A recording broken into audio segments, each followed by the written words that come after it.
Hello बच्चों, good morning. Welcome to JET point. JET point में आपका बहुत बहुत स्वागत है।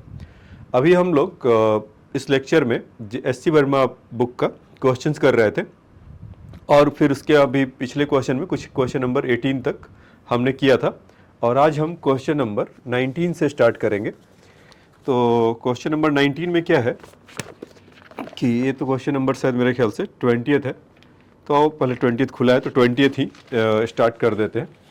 क्वेश्चन नंबर इसमें 20th में क्या कर रहा है कि block of mass m is kept on the rough horizontal surface, the coefficient of static friction between the block and the surface is mu.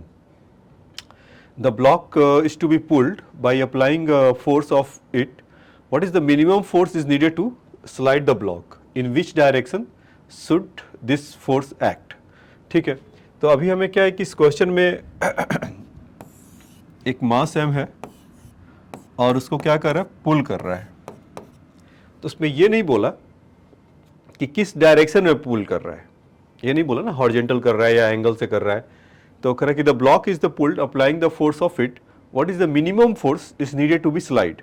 और कोफिशिएंट ऑफ फ्रिक्शन यहाँ का म्यू दे रखा है और फोर्स यहाँ पर कितना हो, ये मिनिमम कि ये चलने लगे, यही कह रहा है ना। तो हमने क्या कहा कि ठीक है वो हॉरिजॉन्टल है या वर्टिकल है या किस डायरेक्शन में पता नहीं, तो उसमें एज्यूम कर लिया एंगल थीटा से उस पर फोर्स लगा रहा होगा, तो जिसके चलते मूव करेगा। अब जैसे ही इस पर फोर्स लगाएगा तो इसके दो कंपोनेंट होंगे और इसका इधर का टेंडेंसी क्या होगा बच्चों, कंस्ट्रेंट करेगा, उसको रोकेगा, फ्रिक्शनल फोर्स उसको एज जैसा जानते हैं। तो अब यहाँ देखते हैं कि इसको कौन पुल कर रहा होगा। तो अगर एफ एंगल पर एफ अगर फोर्स लग रहा है एंगल थीटा पर, तो यहाँ पर क्या होगा बच्चों, एफ कॉस थीटा, और इसका ये वाला कंपोनेंट क्या होगा, एफ साइन थीटा, है ना। और नॉर्मल फोर्स तो ऐसे लग ही रहा होगा और एम जी नीचे की तरफ लग रहा होगा। तो एक बात तो तय है कि नॉर्मल फोर्स जो हमारा होगा यहाँ पर वो एम जी के इक्वल नहीं होगा। क्यों नहीं एम जी के इक्वल होगा, क्योंकि N plus F sine theta, यहाँ से अगर एन प्लस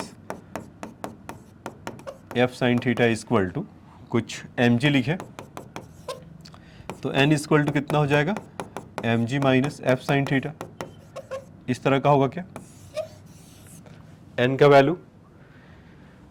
अब देखते हैं कि इसको पुल जो करा रहा होगा तो कम से कम इस स्टैटिक फ्रिक्शन के तो इक्वल होगा ही होगा, F S F cos theta, तभी तो पुल करेगा। या जस्ट पुल जब जस्ट वो मूव करने वाला होगा, यही बातें होगा ना कि अगर एफ कॉस थीटा के वो मस्ट भी इक्वल होगा कौन, फ्रिक्शनल फोर्स, जो स्टैटिक फ्रिक्शन अगर मान लीजिए उसको ले लेते हैं तो स्टैटिक फ्रिक्शन क्या होगा बच्चों, normal into mu equal to F cos theta. तो म्यू नॉर्मल फोर्स का वैल्यू कितना है, M ji minus F sine theta equal to F cos theta हो जाएगा। ठीक, अब इसको आप एफ यहाँ से कैलकुलेट कर लीजिए तो ये कितना हो जाएगा, म्यू एम जी, या कैपिटल एम है तो कैपिटल एम लिख लेते हैं, M ji minus mu times of F sine theta equal to F cos theta, ऐसा होगा। अब इसको एफ को जब हम यहाँ से वैल्यू लें तो कितना आ जाएगा, म्यू एम जी ये पूरा और इधर जाकर cos theta plus mu sine theta, इस तरह का होगा ये। अब बच्चों ये अब तो कहेंगे क्वेश्चन में तो ये तो मतलब ये तो आंसर है हमारा कि एफ इतना होना चाहिए, लेकिन एक वर्ड से सारा खेल बिगड़ जा रहा है। ये आंसर नहीं होने का, वो वर्ड क्या है, मिनिमम, ये चीज़, that the thing is minimum. Pen का कलर थोड़ा चेंज कर लिया जाए, ये चीज़ मिनिमम है तो मिनिमम होगा। और एक चीज़ और है कि एंगल तो दे नहीं रखा है, तो how will be you will eliminate the theta from the this expression, F equal to mu M G cos theta plus mu sine theta. ठीक है, तो F equal to mu M G mu M G upon cos theta into mu sine theta, yes. So how will we eliminate this thing, ऐसा। तो अब इसमें जैसा कि आपको कॉन्सेप्ट पता होगा कैलकुलस का एक, या इंट्रोडक्शन ऑफ फिजिक्स में जब आपको बताया गया होगा, तो जब मैक्सिमम मिनिमम चीज़ें होता है तो वहाँ पर D F by D theta जो भी वेरिएबल हो वो 0 होगा। तो इसमें म्यू और एम जी तो फिक्स है, थीटा ही वेरिएबल है। तो यहाँ से करेंगे D F by D theta. तो आपको एक चीज़ और बता देता हूँ कि जैसे y equal to u by rule quotient rule कहलाता है, तो y prime equal to v prime u v का square into u prime into v minus u into v prime. ये प्राइम का मतलब डिफ्रेंसिएशन, तो हमें यहाँ पर इसका करना है इस चीज़ का, और म्यू एम जी तो उधर कांस्टेंट ही है। तो इसको क्या करिए कि म्यू एम जी को इधर कांस्टेंट ऐसे लिख लीजिए, cos theta plus mu sine theta का होल स्क्वायर। ये सब अभी थोड़ी देर के बाद 0 होने वाले हैं, D F by D theta क्योंकि 0 होगा। अब इसका डिफ्रेंसिएशन 1 का यहाँ पर इंटू 1 है, तो 1 का तो 0 हो गया और इंटू दिस पूरा होगा। तो कुछ भी आए ये वाला एक्सप्रेशन अब बॉक्स से दिखा दे रहा हूँ, minus sine theta cos theta का differentiation is minus sine theta ऐसा हो जाएगा, into not into is mu cos theta, ये होगा ऐसा इंटू 1। तो ये D F by D theta का वैल्यू है। अगर डिफ्रेंसिएशन आप नहीं जानते तो हो सकता है कि कुछ परेशानी हो, और जो बच्चे डिफ्रेंसिएशन अच्छे से जानते हैं उनके लिए कोई बात नहीं है। जिनको नहीं भी समझ में आया कोई घबराने की बात नहीं है, you will be understand your own after the some time, समय आपको सिखा देगा। तो इसको अगर 0 करेंगे तो यहाँ से ये एक्सप्रेशन 0 होगा, तो यहाँ से क्या कितना जाएगा, mu cos theta minus sine theta equal to 0। तो म्यू का वैल्यू क्या होगा बच्चों, sine theta by cos theta, तो ये कितना हो जाता है, टैन थीटा।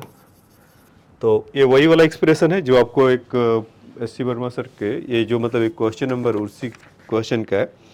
ये तो क्वेश्चन नंबर कुछ आपका 28 है, सेम क्वेश्चन मतलब इस तरह का सेम आपको वहाँ पर एक ग्लिम्स दिया है क्वेश्चन नंबर 10 में। तो एग्जैक्टली वही चीज़ होता है, तो वही आ भी रहा है कि tan theta equal to mu हो गया, तो थीटा इक्वल टू क्या होगा, टैन इनवर्स म्यू, ऐसा। ठीक है बच्चों, ये आपका आंसर है। वो पूछा था कि किस एंगल पे करेंगे, और मिनिमम फोर्स क्या होगा, अभी उसका वैल्यू निकाल कर लाना है। मिनिमम फोर्स तो ये था ना हमारा, mu M G upon cos theta plus mu sine theta. तो अब उसको भी निकाल लेते हैं, आ जाइए। तो यहाँ से आपका टैन थीटा का वैल्यू कितना है, म्यू। तो इसको सबसे अच्छा तरीका है कि ट्रायंगल बना लीजिए। ये एंगल थीटा है और ये म्यू है, ये 1 है, तो ये कितना हो जाएगा, 1 plus mu square. Simple Pythagoras theorem है। तो टैन थीटा का वैल्यू म्यू है, तो साइन थीटा का वैल्यू कितना हो जाएगा, mu upon under root of 1 plus mu square. Cos theta का वैल्यू कितना होगा, 1 upon under root of 1 plus mu square. ये दो चीज़ें हो जाएगा। तो अभी जो फोर्स का जो वैल्यू निकालना था वो क्या था, mu M G cos theta plus mu sine theta, यही था। कॉस थीटा कई जगह पर क्या रख सकते हैं, यहाँ से देखिए, cos theta is 1 upon under root of 1 plus mu square, plus इसके लिए जब रखेंगे साइन थीटा की जगह पे, तो म्यू पहले से था, साइन थीटा की जगह mu upon under root of 1 plus mu square, ये ऐसा होगा। म्यू इंटू म्यू स्क्वायर हो जाएगा। जब इसको लिखा जाए ऐसा, म्यू एम जी और डिनोमिनेटर में 1 upon under root 1 plus mu square है, mu square upon 1 plus mu square, दोनों जगह से एलसीएम लेंगे वो सेम आ जाएगा। तो कितना हो जाएगा, 1 म्यू स्क्वायर, और ये रूट पूरा उठकर इधर चला जाएगा, 1 प्लस म्यू स्क्वायर। तो इसका पावर कितना है, हाफ, इसका पावर है 1, तो कैंसिल होकर इसका पावर हाफ हो जाएगा क्या। तो अगर यहाँ से देखा जाए f का वैल्यू कितना हो जाएगा, mu M G under root of 1 plus mu square. तो यही बच्चों इसका आंसर है इस पार्ट का। तो क्वेश्चन नंबर जो 20 था कि block of mass m kept on the horizontal surface, अगर फोर्स अगर लगाया जा रहा है, अब ये नहीं बताया कैसे, तो कह रहा है कि the block is pulled by the applying a force, what is the minimum force needed. तो फोर्स निकाला तो ये आया, अब उस फोर्स को कैसे डिकोड किया जाए, मतलब कि कैसे निकाला जाए। साइन थीटा कॉस थीटा का वैल्यू तो गिवन नहीं है, तो हमने मैक्सिमम मिनिमा का कॉन्सेप्ट लगाया और D F by D theta का वैल्यू पुट किया 0, तो टैन थीटा का वैल्यू म्यू, और एंगल कितने पे लगाना है, टैन इनवर्स म्यू पर। और जब इसका वैल्यू पुट किया तो ये हमारा कुछ इस तरह का दे दिया कि ट्रायंगल फटाफट बना लिए। उसके बाद क्या अलजेब्रा है, तो इसको नोट डाउन कर सकते हैं आप लोग, नोट डाउन कर लीजिए। हट जाऊं, इसको चाहो तो आप लोग अपना पॉज करके भी लिख सकते हैं। ठीक है, अब इस स्लाइड को लिख लीजिए।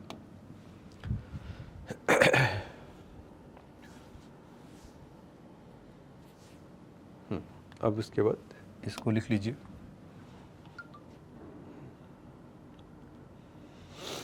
ठीक है, अब आ जाइए क्वेश्चन नंबर 19 पर। 18 तक बताया था, तो यहाँ से अभी 20th खुला था तो सामने वही दिख गया, तो इसलिए बता दिया। क्वेश्चन नंबर 19 में देखिए क्या है बच्चों, जिनके पास यहाँ पर लिख दे रहा हूँ SCV क्वेश्चन नंबर 19। इसमें क्या है, कह रहा है कि block of mass m is kept on the rough horizontal surface, the coefficient of static friction, sorry ये तो हो गया 19। Two masses m1 and m2 are connected in the light rod and the system is slipping down rough inclined of an angle of theta with the horizontal. क्या कह रहे हैं कि इस तरह का है, ये एंगल इनका थीटा है और दो मास हैं m1 and m2 light rod से जुड़े हुए हैं,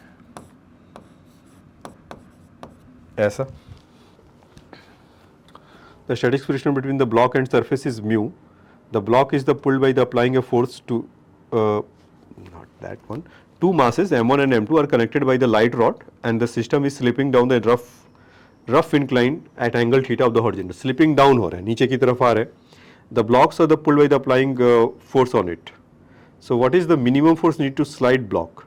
In which direction should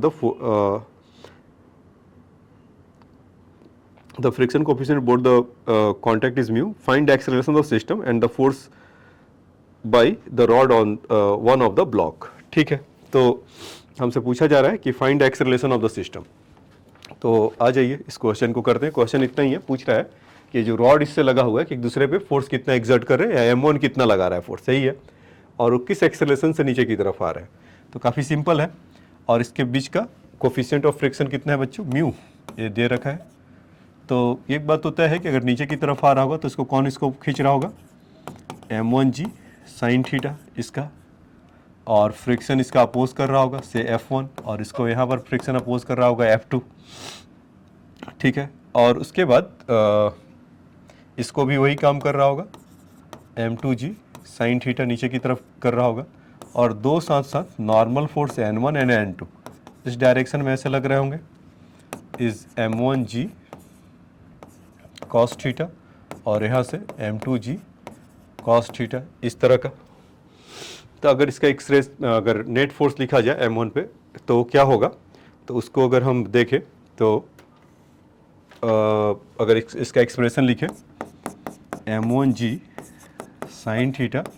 अच्छा, एक चीज़ और है कि ये दोनों m1 और m2 is connected by the light rod.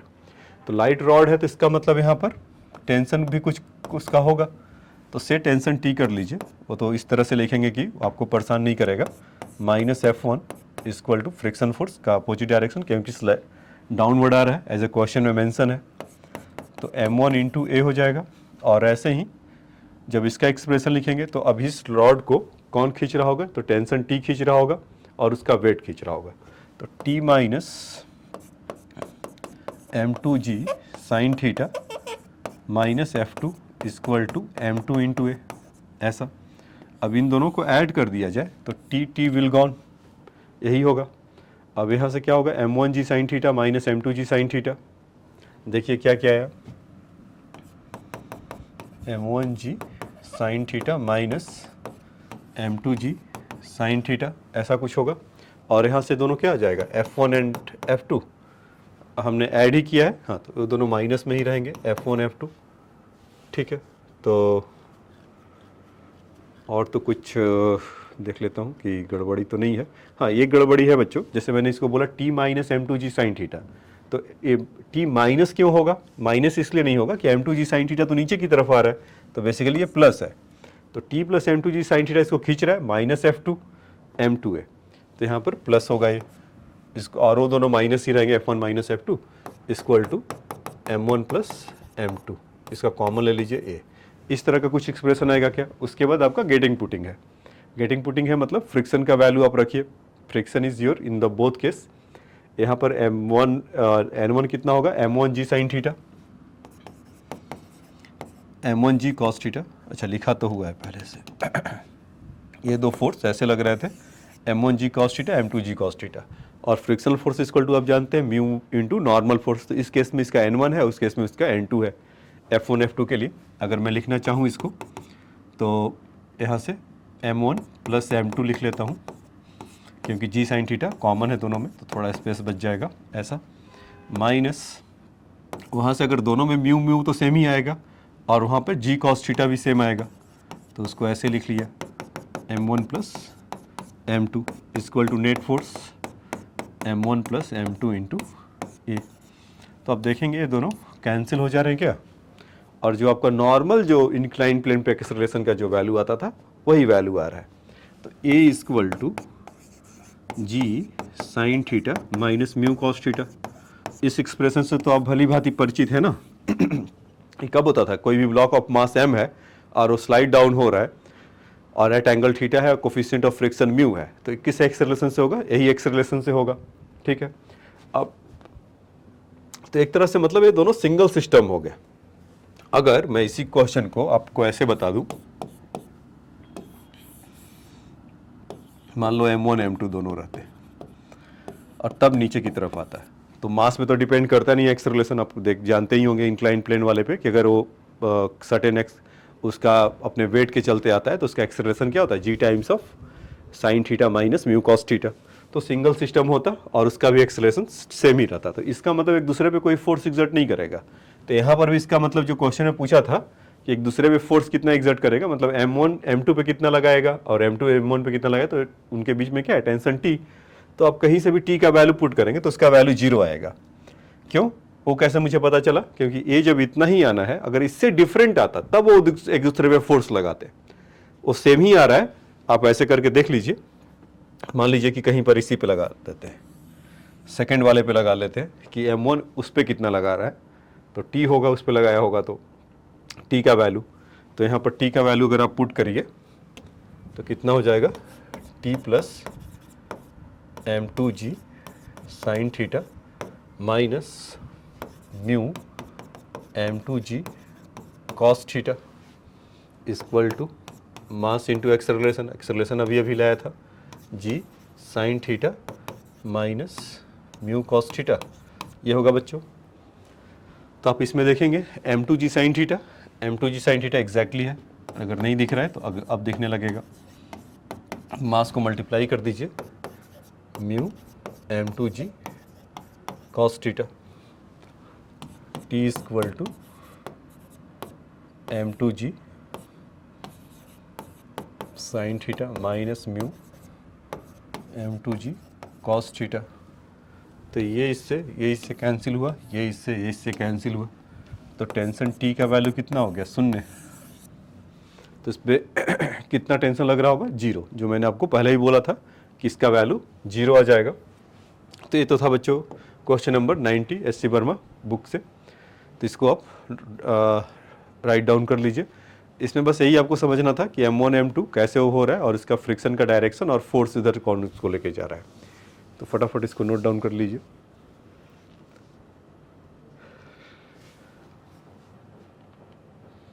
ठीक है, तो ये आपको समझ में आया होगा। इसको यहाँ पर लिख लीजिए। ठीक है, तो 1920 हो गया। अब आते हैं 21 क्वेश्चन नंबर पे। यहाँ पे कह रहा है कि ये तो समझ में आ गया होगा ना, लिख लिया ना यहाँ तक, T इसका टेंशन 0 है। अब आ जाइए 20th पे।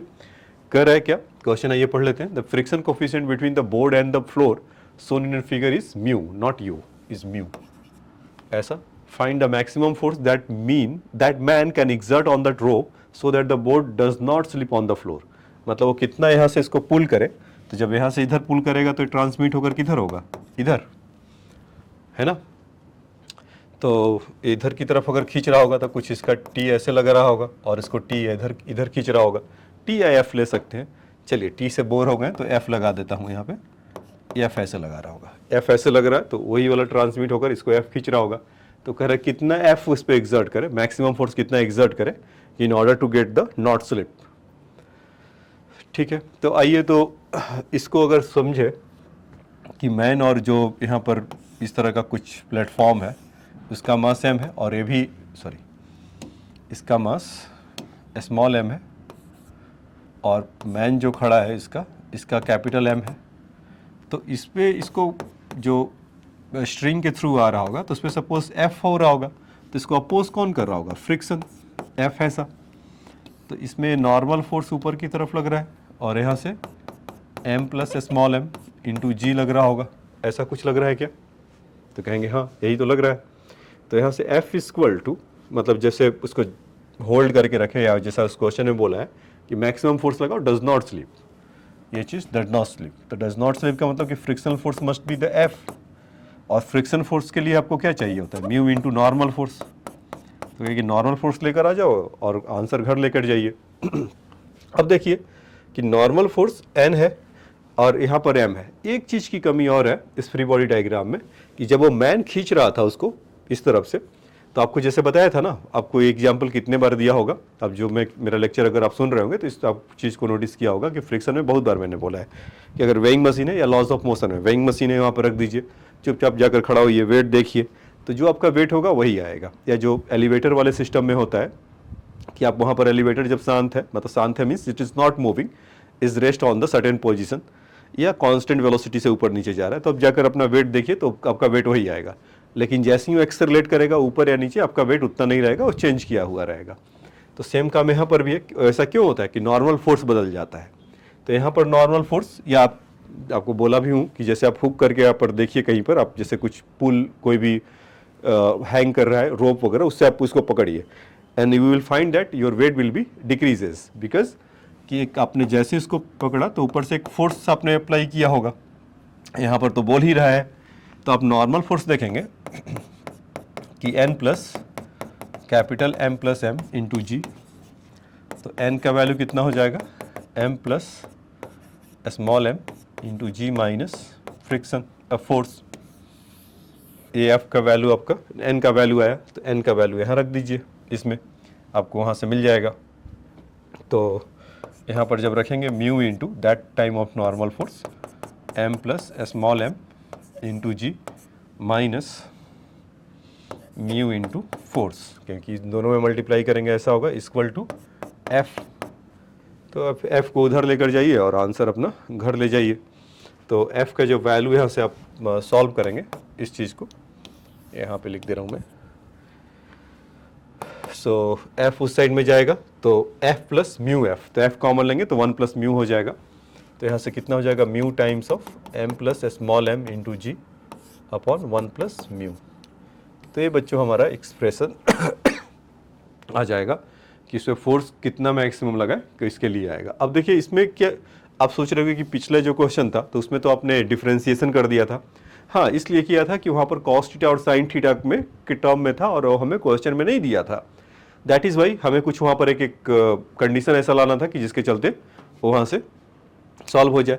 यहाँ पर म्यू और m ही दिया हुआ है और उसी में आंसर आ रहा है, तो कुछ हमें करने की ज़रूरत नहीं है, एज इट इज़ आंसर आ जाएगा। तो ये था बच्चों, तो इसको नोट डाउन कर लीजिए।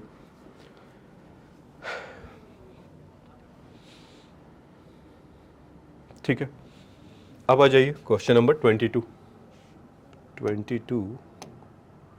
थोड़ा बच्चों ऑर्डर है तो उसके लिए आप लोग को चेक करना पड़ेगा। ये तो पिछले क्लासेस का है, सब डिस्कस कर लिया है हमने।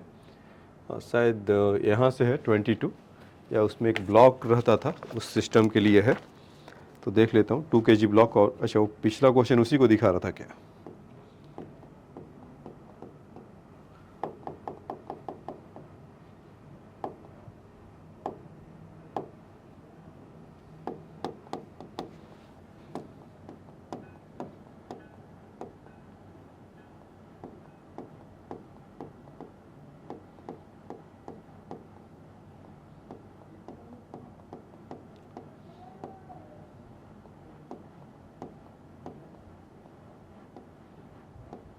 ये सब हमने पहले का क्वेश्चन है इसके एक्सरसाइज का। तो लगता है ऑर्डर कुछ गड़बड़ हो गया, आगे पीछे हो गया है, तो उसके लिए थोड़ा सा आपको वेट करना होगा। फ्रिक्शन 40 न्यूटन,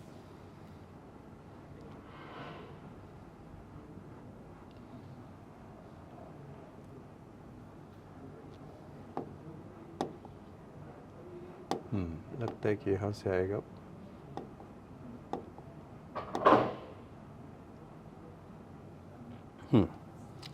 ये 2 kg block is placed over the, हाँ यहाँ से question number 22, 2 kg block is placed over the 4 kg block and the both are the placed on the smooth horizontal surface.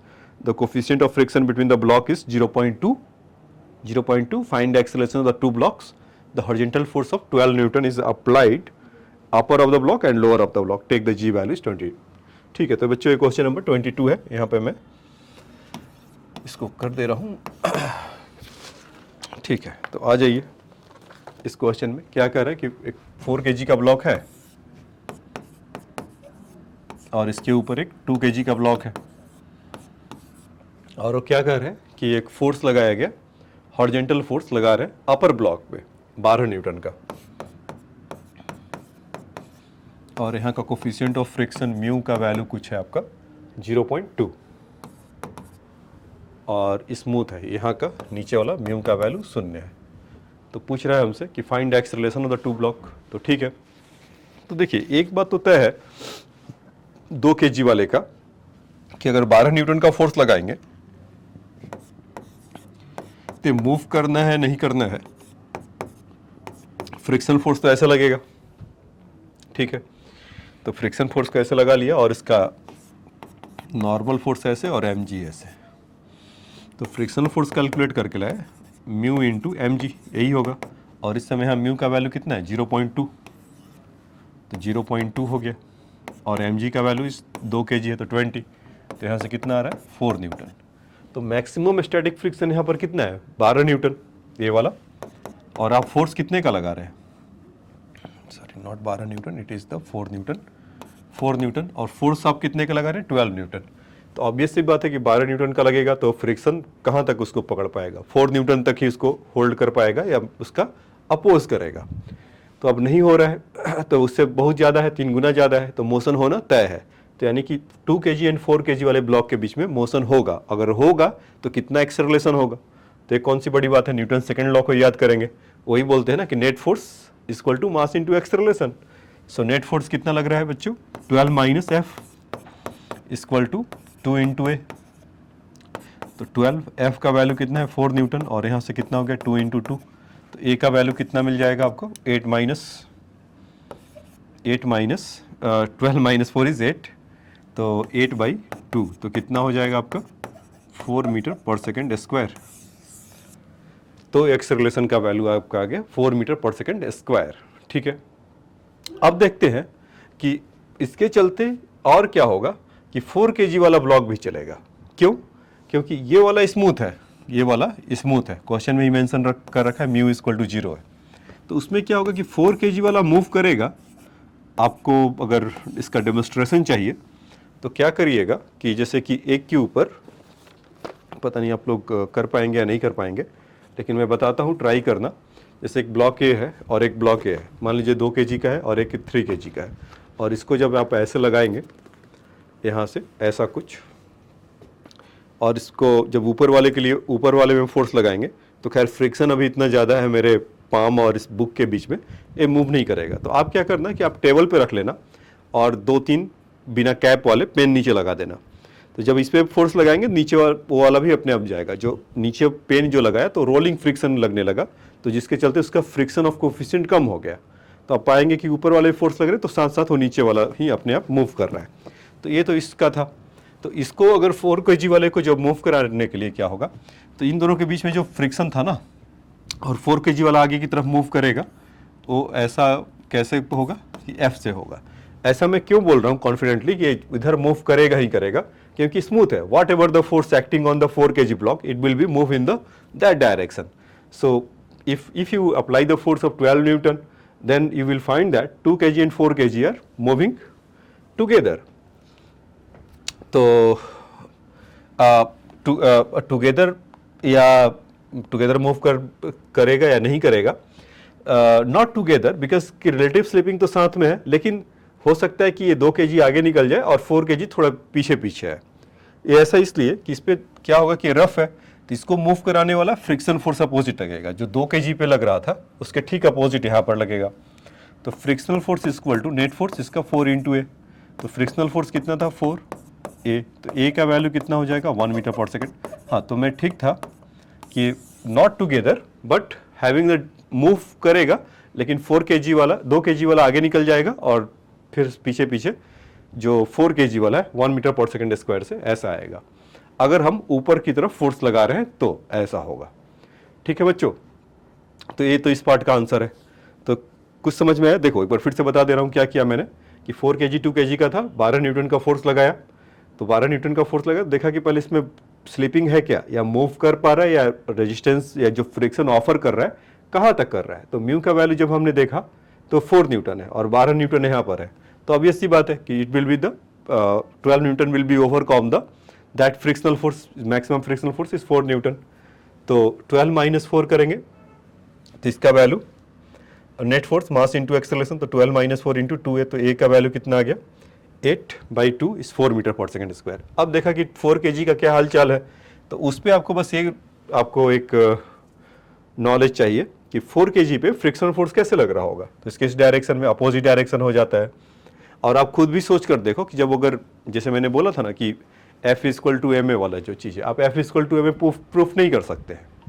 वो क्यों नहीं कर सकते हैं कि एक्सपेरिमेंटल है, हमें बताया गया है कि F equal to M A होता है। और वो कैसे पता चलता है? एक्सपेरिमेंट से। तो आप एक्सपेरिमेंट जो मैंने आपको करा के दिखाया, तो आप जब ऐसा करेंगे तो आपको पाएंगे कि जो नीचे वाला भी ब्लॉक है हैवियर और स्मूथ है, फ्रिक्शन कम है उसके मुकाबले में, वो भी साथ साथ जाएगा। तो जब साथ साथ जा रहा होगा तो उसको कौन सा फोर्स लेके जा रहा होगा? जो उसको कंस्ट्रेन करके रखा होगा, फ्रिक्शन। तो फ्रिक्शन इधर लेके जा रहा था, तो F इक्वल टू 4 तो ए का वैल्यू यहाँ से जब करेंगे तो 4/4 equal to 1 metre per second square. तो ऐसा हमारा आ गया आंसर इसका। अब इसका देखिए कि अगर लोअर ब्लॉक पे लगाया जाए, ये तो अपर ब्लॉक की हालचाल था बातचीत।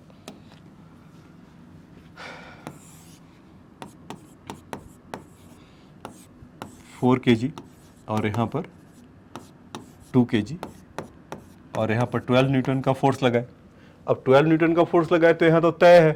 तय क्या है कि मोशन होगा। क्यों होगा? क्योंकि यहाँ पर म्यू का वैल्यू 0 है, स्मूथ है। So what ever the force you applying over the 4 kg it will B move, ये मूव करेगा। ठीक है, अब इनका हालचाल क्या है ये देखिए। 2 kg वाले का तो अच्छा एक्सेलरेशन देख लेते हैं कि कितना होगा। 2 kg एंड 4 kg साथ साथ है, म्यू तो 0 है, तो नेट फोर्स 12 न्यूटन लग रहा है। और नेट फोर्स हमेशा क्या होता है? मास इंटू एक्सेलरेशन। तो ए का value 2 metre per second square. तो इस कंडीशन में डायरेक्ट फोर्स नहीं लग रहा है, तो इस कंडीशन में चेक करने के लिए कि 2 kg मूव करेगा क्या, तो उसके लिए अब देखते हैं कि स्टैटिक फ्रिक्शन कितना ऑफर करेगा। तो स्टैटिक फ्रिक्शन तो पीछे वाले का ही है कि अब इधर अगर देखें, अगर आगे जा रहा होगा तो फ्रिक्शन ऐसे लग रहा होगा। तो म्यू का वैल्यू कितना था 0.2 इंटू एम जी, वहाँ पर 20, तो 4 न्यूटन ही होगा। ठीक है, अब इसका अगर m इंटू एम, अब एक्सेलरेशन कितना है 2 मीटर पर सेकेंड स्क्वायर। तो अगर साथ साथ जाना है तो एक्सेलरेशन कितना, उससे फोर्स कितना लगेगा due to this force 12 newton, इसके चलते एक्सेलरेशन आएगा। तो ए भी उस पर लगाएगा, तो 2 इंटू 2 तो कितना आ रहा है 4 न्यूटन। और स्टैटिक फ्रिक्शन कितना है 4 न्यूटन, एग्जैक्टली दोनों सेम है। तो क्या करेगा कि उसको मूव करने नहीं देगा। तो इसका मतलब इस केस में 2 kg और 4 kg के बीच में रिलेटिव स्लिपिंग नहीं होगा। तो आप कह सकते हैं कि hence not slipping between 2 kg and 4 kg। ठीक है, ड्यू टू दिस रीजन, तो इट विल बी साथ साथ जाएंगे। तो और ऐसा क्यों हुआ? क्योंकि F इक्वल टू 4 न्यूटन और ए वाला दोनों एग्जैक्टली सेम है, तो वो जितना भी लगा रहा होगा फोर्स वो रह जाएगा। तो उन दोनों का एक्सेलरेशन क्या होगा? 4 kg वाले का तो दो, मतलब इस केस में दोनों साथ साथ जाएंगे, रिलेटिव स्लिपिंग हो ही नहीं रहा है, तो दोनों का सेम एक्सेलरेशन होगा। तो आप कह सकते हैं कि each block moves with 2 metre per second square. तो दोनों 2 मीटर पर सेकेंड स्क्वायर से साथ साथ जाएंगे। ठीक है बच्चों, ये तो इसका कहानी का हालचाल था कि अगर ब्लॉक में ऊपर नीचे अगर फोर्स लगे तो कैसे होगा। तो सिंपल 2 kg वाला है, अभी 3 वाले ब्लॉक के लिए बताएं। मतलब 2 ब्लॉक्स के बीच में था, तो इसको नोट डाउन कर लीजिए और कोई डाउट होता है तो बताइए मुझे, ठीक है। हाँ, इसको लिख लीजिए पॉज करके।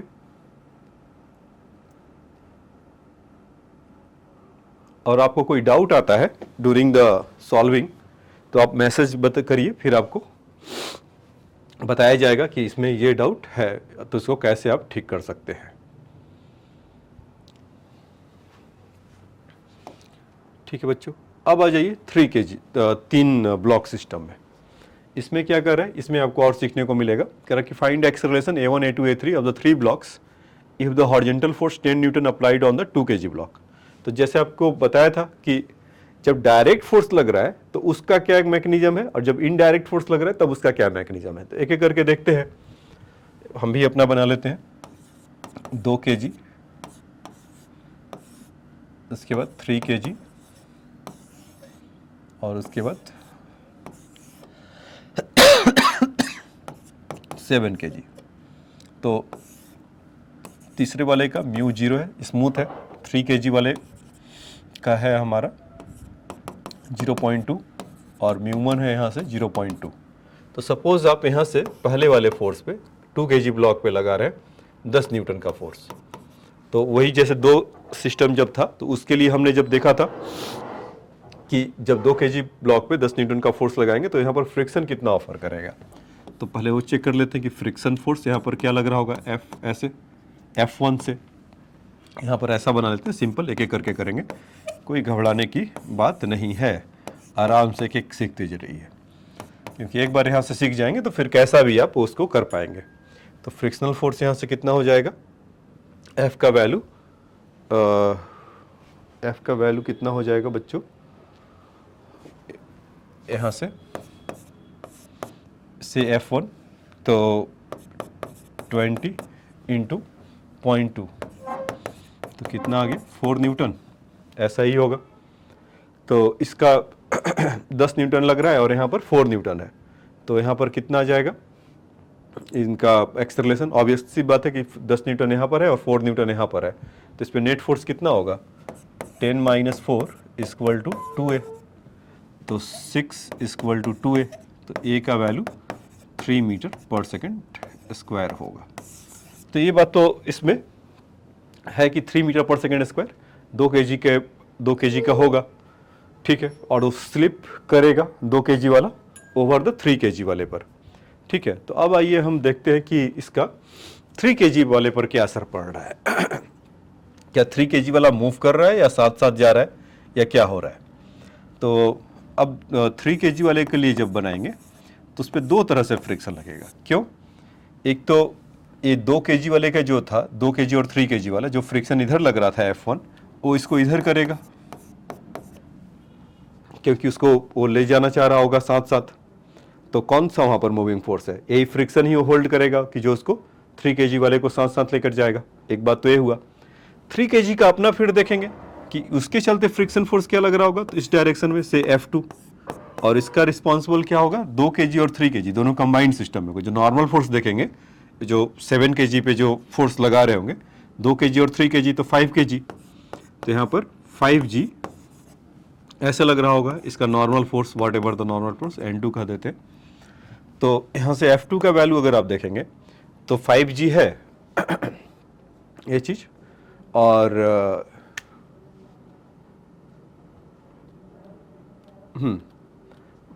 उसका फ्रिक्शनल फोर्स कितना है 0.3। तो 0.3 इंटू 5G इज 50, तो कितना आ गया, इस विजिबल है ना, हाँ दिख रहा है बच्चों कोने में 0.3 इंटू 50, हाँ दिख रहा है, इक्वल टू यहाँ से आप देखेंगे 15 न्यूटन यही होगा। और यहाँ पर अभी कितना लग रहा है F2 कितना था 4 न्यूटन, तो बहुत ज़्यादा है ये वाला बहुत ज़्यादा है F2। तो यानी कि 3 kg और 7 kg के बीच में कोई रिलेटिव स्लिपिंग नहीं होगा। 3 kg और 7 kg दोनों साथ साथ जा रहे होंगे, है ना। यहाँ से ये पता चला, ये बात समझ में आया क्या, 4 न्यूटन यहाँ लग रहा होगा और यहाँ पर 15 न्यूटन लग रहा होगा। तो इसके चलते यहाँ पर इन दोनों में 3 kg और 7 kg में नहीं लग रहा होगा, और उसको यहाँ से ये मूव करा रहा होगा कौन, 10 न्यूटन, ऊपर वाला 2 kg चल ही रहा होगा, ठीक है। अब यहाँ पर तो मूव नहीं कर रहा है, तो कह रहा है कि ठीक है, अब उसके चलते ये वाला फ्रिक्शन इसे ट्रांसमिट कर रहा होगा, तो ये दोनों कितने से मूव कर रहे होंगे, ठीक है, 3 kg और 7 kg सीज है, मतलब एक दूसरे में मोशन नहीं हो रहा है, लेकिन ओवरऑल 3 kg क्या हो रहा होगा, मूव कर रहा होगा। वो कैसे, देखिए कि जब वहां पर 7 kg और 3 kg इन दोनों को एक साथ अगर कर लें तो फ्रिक्शन फोर्स वहां तब भी लेके जा रहा होगा F1, और ये दोनों तो सिंगल सिस्टम एक तरीके के हो गए, और यहाँ पे कोई फ्रिक्शन है नहीं, तो इस पे इस दोनों सिंगल सिस्टम में अगर साथ साथ नहीं जा रहे होंगे तो इंटरनल फोर्स हो गया फ्रिक्शन, मतलब मूव करने नहीं दे रहा होगा, तो ऊपर से थोड़ा भी फोर्स लगेगा तो ये दोनों साथ साथ चल जाएंगे, और इस पे नेट फोर्स क्या होगा, F1 equal to mass into acceleration. तो मास कितना है, 3 + 7 into a equal to a is F1/10। तो F1 का वैल्यू कितना हो गया, जो आया था 4 न्यूटन था, 4/10, तो 0.4 मीटर पर सेकेंड स्क्वायर। तो ये बात समझ में आया, इसमें यही आपको समझना था कि जो 3 kg और 7 kg के जो बीच का जो था, 3 kg और 7 kg के बीच में रिलेटिव स्लिपिंग नहीं हो रहा है, क्योंकि वहां पर फ्रिक्शनल फोर्स ज्यादा है, तो 3 kg और 7 kg as a single system आपको दिखाई देगा, और whatever the force will you apply on the 3 kg, it is act as the whole of the system 3 kg and 7 kg. So that is why 3 kg and 7 kg is moving with this acceleration, and net force acting on it is the friction force, that is the 4 Newton. So F is equal to F1 is equal to 3 + 7 into A is equal to F1/10. So 4/10 is 0.4 meter per second. So you can say that 2 kg block will be moved with the acceleration of 3 meter per second square, that thing, or 3 kg and 7 kg going with the 0.4 metre per second square. तो ये बात समझ में आया होगा बच्चों आपको, तो इसको फटाफट लिख लीजिए। ये कॉन्सेप्ट काफी आपको अच्छा है, जिसका बी पार्ट अभी बताया, ए और बी पार्ट बताया ना, हाँ। ए पार्ट में तो उसका कोई प्रॉब्लम ही नहीं है, 2 kg के लिए था तो वो जा रहा था, तो सिंगल सिस्टम में था।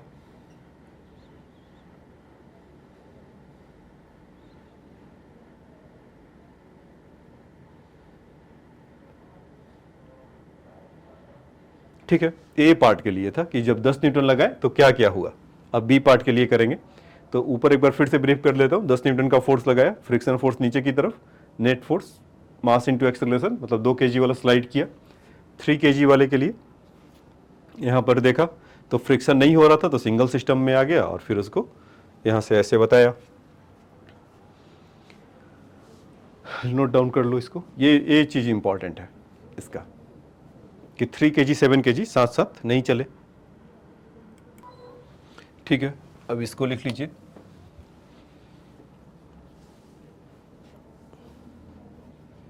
कि उन दोनों के बीच में सीज अगर हो गया होगा तब क्या होगा। ठीक है, अब देखिए बच्चों, इसका 2 kg 3 kg और यहाँ से 7 kg ऐसे। अब इस बार फोर्स कहाँ लगाया, ये स्मूथ है, और फोर्स लगाया बीच वाले में, मतलब कि एक एक करके था ना, कि यहाँ पर ओरिजिनल क्वेश्चन देख लीजिए। ओरिजिनल क्वेश्चन में ये कर रहा है कि अगर 3 kg वाले ब्लॉक पे लगा रहा है 10 न्यूटन का फोर्स, तब क्या होगा। तो उसके लिए है 10 न्यूटन का फोर्स ऐसे लगा रहा होगा।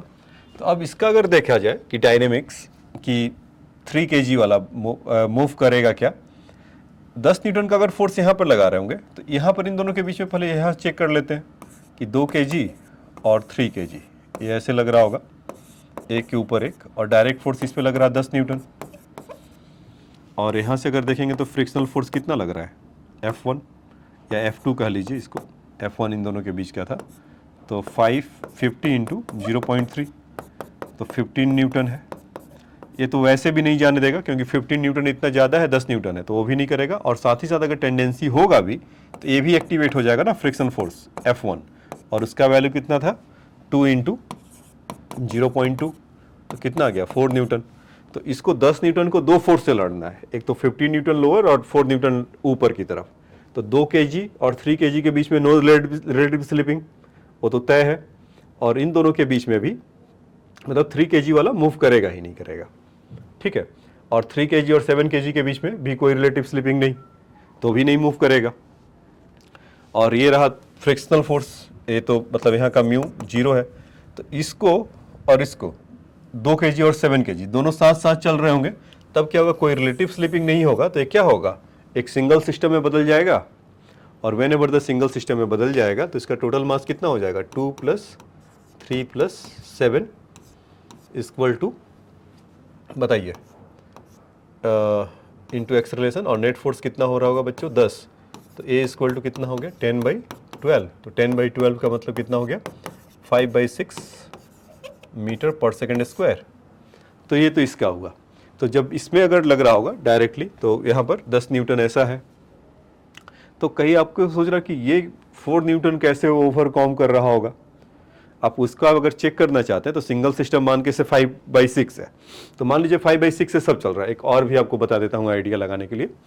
तो इस पे जो एक्सेलरेशन जो ऑफर करेगा, मतलब कि जो इसके चलते एक्सेलरेट कर रहा होगा, तो 2 kg इंटू 5/6 ऐसा, तो करेंगे 10/6 न्यूटन लगेगा। इस पर जो फोर्स लग रहा होगा एक्सेलरेशन के चलते, वो देखते हैं कितना अलाउ कर रहा है।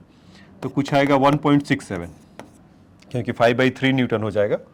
और वहाँ पे फ्रिक्शन फोर्स इन दोनों के बीच में कितना है, मतलब मान लीजिए कि अगर फोर्स लग भी रहा होगा तो 2 kg वाले के बीच में फ्रिक्शन कितना है, 4 न्यूटन। तो 4 न्यूटन स्टैटिक फ्रिक्शन कहीं ज़्यादा है, 1.67 से डबल से भी ज़्यादा है। तो इन दोनों के बीच में सीज है, ऐसे नहीं होने देगा। तो एक तरीका आप ऐसे भी समझ सकते हैं। जहाँ तक रहा सही तरीका ये है निकालने का कि 10 न्यूटन ऐसे हुआ तो फ्रिक्शन फोर्स F1 ऊपर से लग रहा होगा, F2 नीचे से लग रहा होगा, दोनों मिलकर 19 न्यूटन है। तो 19 Newton is more than the 10 Newton. तो स्टैटिक फ्रिक्शन इतना ज़्यादा है कि 10 न्यूटन उस पर मूव नहीं करने देगा। और हम साथ साथ हैं गाना गाते हुए जा रहे होंगे, और गाना गाते हुए जा रहे होंगे, और किस एक्सेलरेशन से जा रहे होंगे, 5/6 मीटर पर सेकेंड स्क्वायर से जा रहे होंगे। ठीक है, तो ये इसकी कहानी था बच्चों, बी पार्ट था इसका। और एक जहाँ तक क्वेश्चन नंबर है, तो क्वेश्चन नंबर कौन सा था, 22 था मेरे ख्याल से शायद इसमें, या 22 था या 23 था, जितना भी होगा।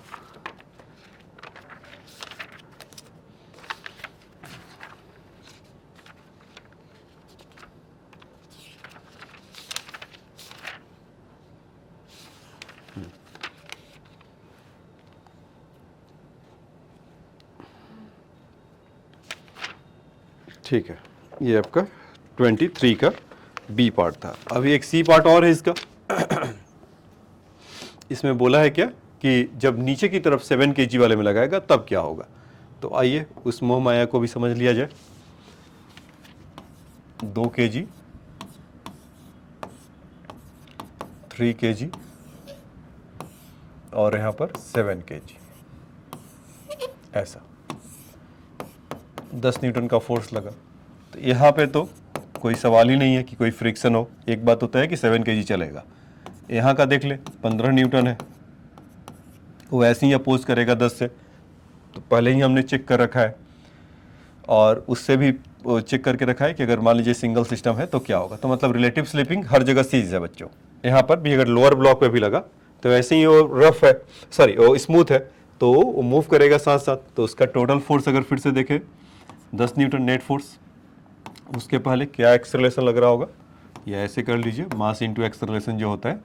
तो 2 + 3 + 7 इक्वल इंटू ए।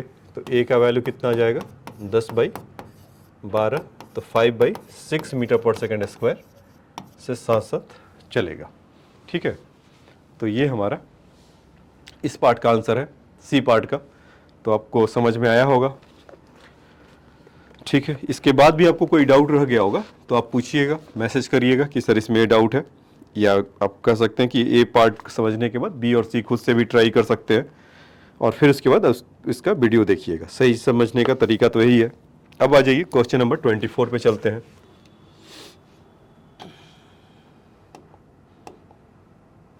ये है, इसमें कह रहा है कि the friction coefficient between the two blocks in the figure is mu but the floor is smooth. यहाँ का F 0 है। What is the maximum force F can be applied without disturbing the equilibrium of the system. Suppose the horizontal force applied in double in that part, तो find acceleration of the two masses. ठीक है बच्चों, तो आइए ये भी basic question है समझने के लिए अपने कॉन्सेप्ट को। क्या कर रहा है कि अगर फोर्स इस पे लगाए तो इसका अगर फ्री बॉडी डायग्राम देखिए F और इसका स्मॉल m नीचे की तरफ है, तो mg यहाँ से इसको मिल रहा होगा और इसको अपोज कर रहा होगा फ्रिक्शनल फोर्स ऐसे और नॉर्मल फोर्स यहाँ पर ऐसे।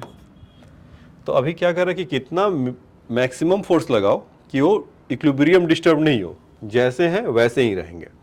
तो ठीक है, तो फ्रिक्शनल फोर्स ये कहेगा कि म्यू एम जी तक अलाउ करता हूँ इसको करने के लिए। ठीक है, अच्छा उसमें क्या होगा कि जैसे ही इधर वो करेगा, एक तो फ्रिक्शन अपोज कर रहा होगा और उसका टेंशन टी भी लग रहा होगा, यही होगा ना। तो यहाँ से हम बोल सकते हैं कि उसमें मूवमेंट ना हो तो F इक्वल टू यहाँ से क्या होगा टी प्लस फ्रिक्शनल फोर्स ऐसा। और उसके लिए दूसरे के लिए अगर आप जाएं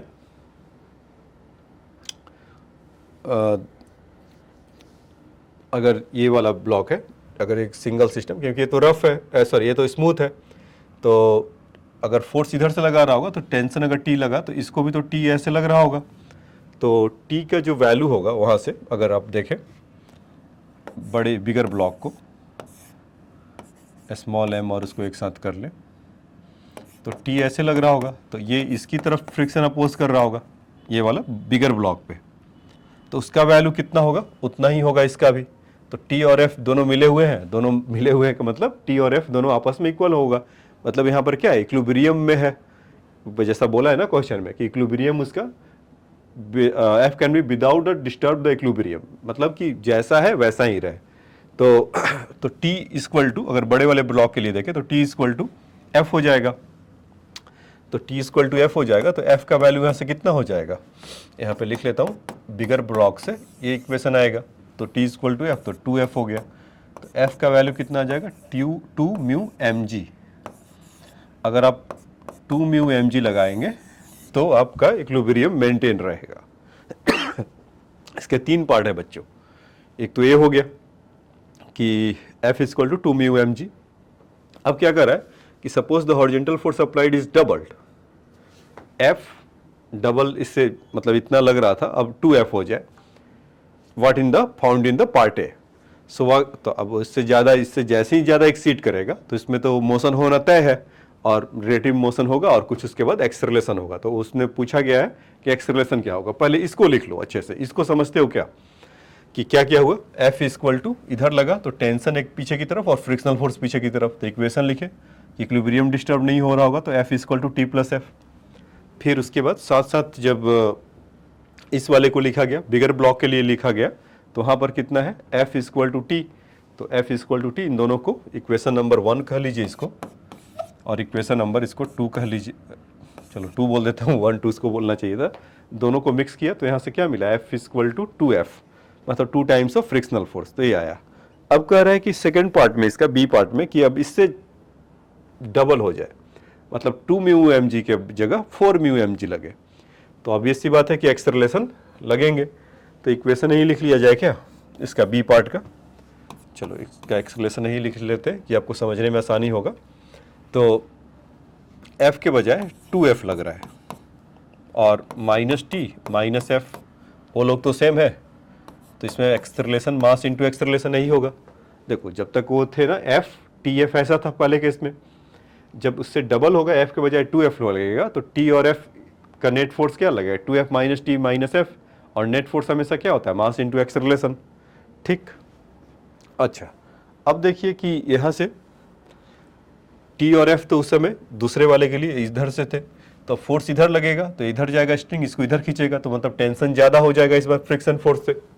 तो फिर यहाँ से क्या लिखेंगे कि T माइनस फ्रिक्शनल फोर्स, क्योंकि ये वाला पार्ट तो स्मूथ है, इसका कुछ है नहीं ना, तो ये तब भी लगता। तो T minus F equal to, अब इस पर कितना हो जाएगा सोच के बताइए, T माइनस एफ के जगह पे T माइनस एफ की जगह पे कितना हो जाएगा, अब नेट फोर्स उसका तो उस पर इसी पे लग रहा है M, तो इसके लिए M इंटू ए, इन दोनों को ऐड कर दीजिए तो टी अपने घर चले गए। यहाँ से कितना हो गया 2f minus 2 small f equal to small m plus capital M into a. तो ए का जो वैल्यू होगा कितना हो जाएगा 2 था, तो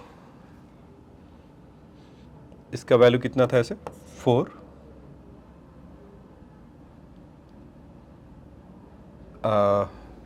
ऐसे एफ का वैल्यू कितना था 2 म्यू एम जी है ना बच्चों, एफ का वैल्यू।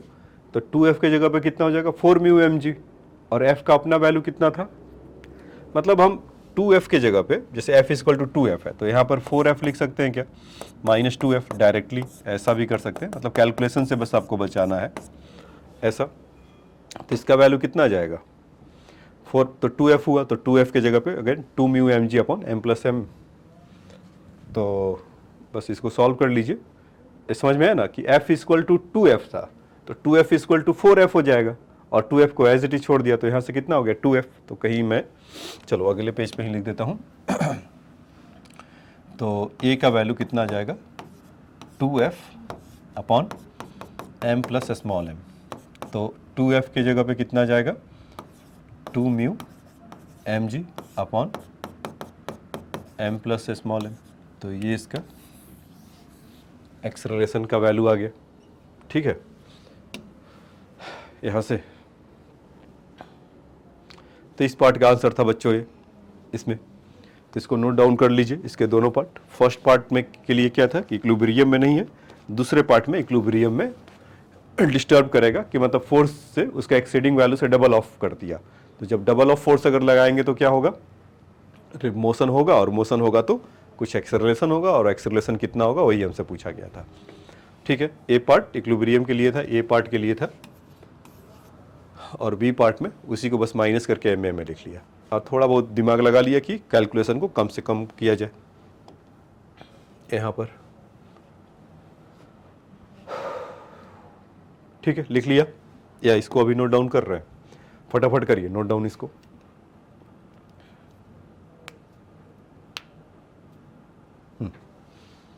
ठीक है, इसको कर लिया होगा, मतलब पहले ही था, ठीक है। पॉज करके भी अब एक बार जब आपको समझ में आ जाता है तब क्या करिए कि पॉज करके खुद से ट्राई करिए। आपको यहाँ पर तो एक्सप्लेनेशन तो यहाँ पर है ही है, जहाँ अटकेंगे फिर देखिए कहाँ पर होगा, तो वो चीज़ आपको समझने में हेल्प मिलेगा।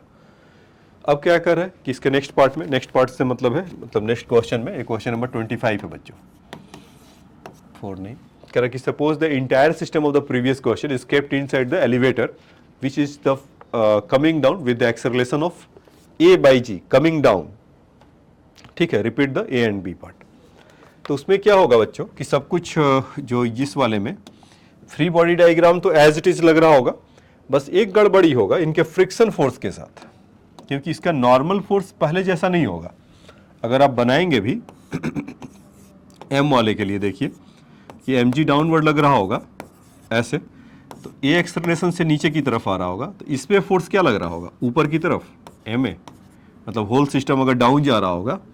तो अगर जिनको दिक्कत है तो उनके लिए लिख देता हूँ, मान लीजिए कि स्यूडो फोर्स से नहीं समझना चाहते हैं, तो एन ऐसे लग रहा होगा अब, और ए से नीचे आ रहा होगा। तो मैं आपको खाली नॉर्मल फोर्स कैसे डिस्टर्ब हुआ उसको बता रहा हूँ। तो नेट फोर्स कौन ज़्यादा होगा, एम जी और एन में एम जी ज़्यादा होगा, क्यों, क्योंकि वो नीचे की तरफ आ रहा होगा, और एम ए तो एन का वैल्यू कितना हो जाएगा M G minus m a, तो m into g plus a, ये नॉर्मल फोर्स हमारा ऐसा आ गया।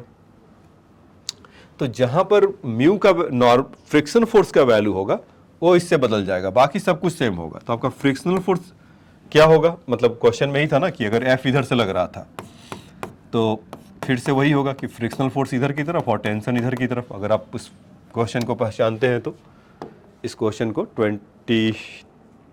कौन सा नंबर था 24 नंबर था, तो 24 नंबर वाले में कि ऐसा था, अब उसको कह रहा है कि एलिवेटर में डाल दिया 25 में, क्वेश्चन नंबर 25 में। तो सब कुछ फोर्स तो तब भी डायनेमिक्स उसका चेंज नहीं होगा, बस केवल क्या होगा कि नीचे की तरफ लग रहा होगा। और ये सब कैसा फोर्स है हॉरिजेंटल, और वो कैसा लगा वर्टिकल। तो हॉरिजेंटल फोर्स को कभी भी वर्टिकल फोर्स से मतलब नहीं होता है, क्योंकि वो 90 डिग्री पे एक दूसरे के होते हैं। अब पूछेंगे क्यों मतलब नहीं होता है, तो अब फिर आंसर मैं दूंगा cos 0 cos 90, जीरो होता है तो उस पर कोई एक दूसरे का इफेक्ट नहीं होगा। आप करके देख लेना कितना भी, ये सब बातें हम सेंटर ऑफ मास में भी आपको बताएंगे कि जब 90 डिग्री पे एक दूसरे के एग्जैक्टली परपेंडिकुलर आप फोर्स लगाएंगे कोई किसी को डिस्टर्ब नहीं करेगा, ठीक है। अनटिल और अनलेस कि मतलब उसका रिजल्टेंट फोर्स अलग हो जाए, मतलब मोशन उस डायरेक्शन में मतलब लिफ्ट ऑफ ना करे, ठीक है। तो इसके लिए अगर करेंगे फिर से वही कि F equal to T plus frictional force, ठीक। ये तो छोटे वाले ब्लॉक के लिए था, बड़े वाले ब्लॉक के लिए कितना हो जाएगा कि यहाँ से इसका T इस तरफ से और यहाँ पर इस डायरेक्शन में रफ है तो F इधर लग रहा होगा तो T इक्वल टू F आ जाएगा। तो फिर से वही कहानी होगा कि F equal to 2 small f, और जो फोर्स सिस्टम में लगाएंगे F equal to that thing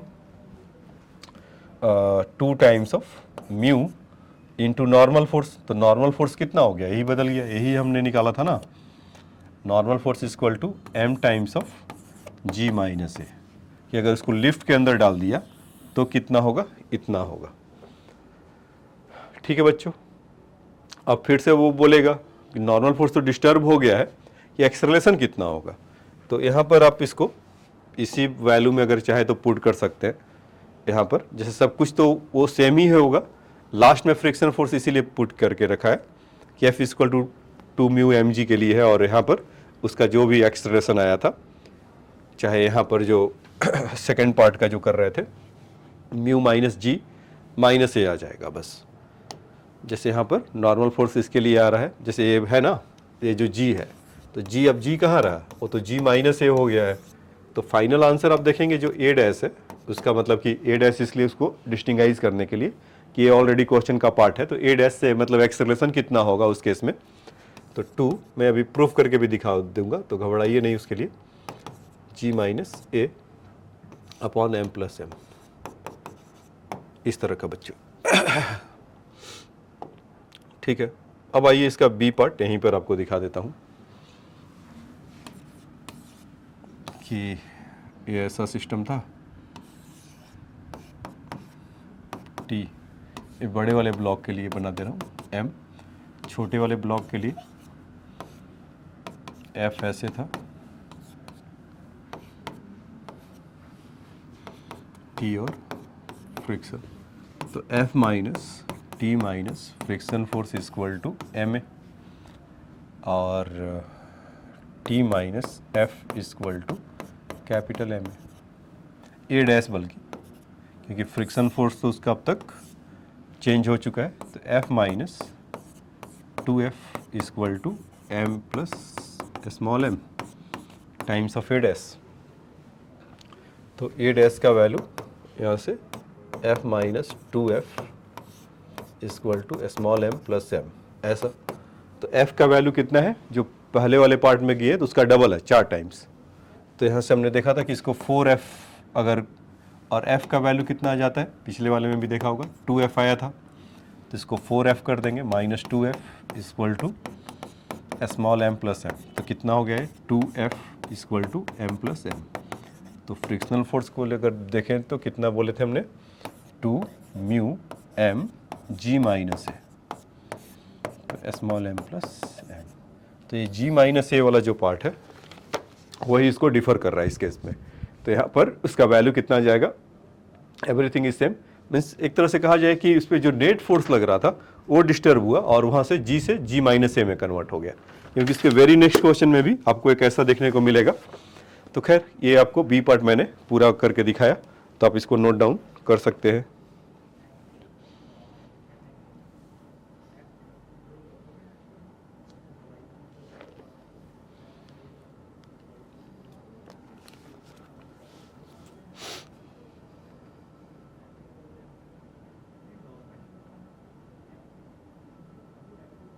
ठीक है, देखिए अब इसके बाद क्वेश्चन नंबर 26।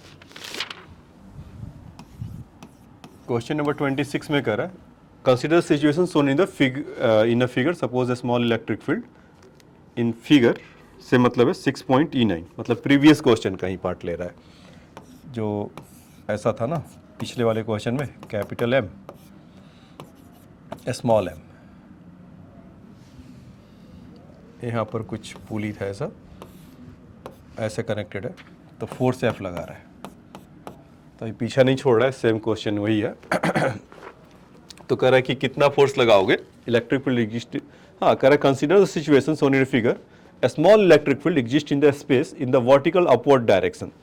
मतलब इलेक्ट्रिक फील्ड कुछ ऐसे एग्जिस्ट कर रहा है। तो जो बच्चों ने इलेक्ट्रोस्टैटिक्स नहीं पढ़ रखे उनके लिए मैं बता दूंगा अभी।